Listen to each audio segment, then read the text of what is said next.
आज आम्ही प्रामुख्याने विधान परिषदेची एक जागा राजेश पिटेकर विधानसभेवरती निर्वाचित झाले असल्यामुळे त्या जागेच्या बाबतीमध्ये आम्ही थोडीफार चर्चा केली। पक्षामध्ये जवळपास 70-80 आमच्या सहकाऱ्यांनी उमेदवारी मिळावी याच्याबद्दलचं पक्षाकडे अर्ज त्या ठिकाणी दिलेला आहे। त्यामुळे साऱ्या विचारावरती आम्ही चर्चा केली। पुन्हा एकदा या संदर्भामध्ये बसून या संदर्भातला अंतिम निर्णय आम्ही लवकरच त्या ठिकाणी जाहीर करणार आहोत। कारण अर्ज भरण्याची शेवटची तारीख 17 मार्च आहे आणि त्यामुळे मधल्या कालावधीमध्ये पुन्हा दिल्लीवरनं येऊन या विषयावरती आम्ही चर्चा करणार आहोत। ज्या पद्धतीने चर्चा आहे, काही लोकांना जे विधानसभेला थांबले त्यांना उमेदवारी द्यायचा प्रयत्न होईल। आम्ही प्रत्येक गोष्टीचा किंवा ज्या सहकार्याने आमच्याकडे विधान परिषदेवरती संधी मिळावी त्या भगिनींनी संधी मिळावी अशापैकी विनंती केलेली आहे। त्या संदर्भामध्ये प्रत्येक गुणवत्तेवरती किंवा एकंदरीत विधानसभा लोकसभा निवडणुकीमध्ये काय ठिकाणी काय वेळेला आम्हाला काय चर्चा करावी लागली या साऱ्याचा आम्ही योग्य पद्धतीने त्या ठिकाणी विचार करणार आहोतच आणि त्या दृष्टिकोनातून निर्णय होईल।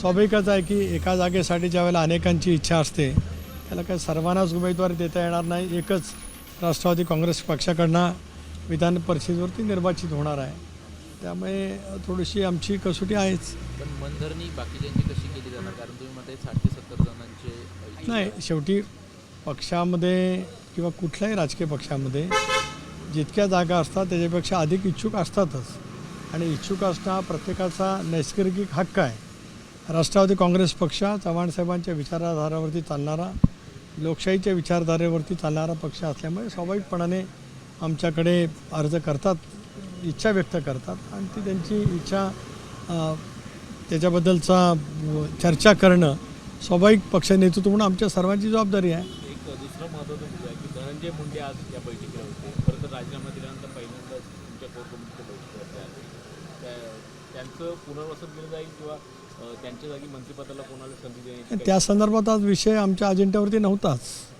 धनंजय मुंडेंची कोर कमिटीवरती नियुक्ती ही फार पूर्वीच जाहीर केलेल्या ज्यावेळेला ते मंत्री होते। मागच्या कोर कमिटीच्या बैठकीला ते त्यावेळेला हॉस्पिटलमध्ये आजारी असल्यामुळे दाखल असल्यामुळे ते त्यावेळेला काही येऊ शकले नव्हते। आज ते आले होते। आजचा विषय अतिशय मर्यादित होता।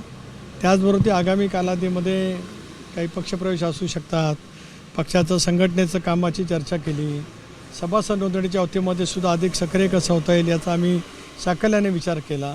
त्यामुळे विधानसभेचं सत्र होईपर्यंत आदरणीय राष्ट्रीय अध्यक्ष उपमुख्यमंत्री दादा हे स्वाभाविकपणाने व्यस्त आहेत, कारण अर्थसंकल्पीय अधिवेशन आहे, त्यांच्याकडे अर्थ आणि नियोजन विभागाची जबाबदारी आहे। माझंही आणि प्रफुल्लबाईंचं सुद्धा आमचं लोकसभेचं आणि राज्यसभेचं अधिवेशन चालू आहे। ते संपल्याच्या नंतर एप्रिल महिन्यामध्ये अधिक संघटनेच्या कामाला मी गती देणार आहोत। धन्यवाद। एबीपी माझा, उघडा डोळे बघा नीट।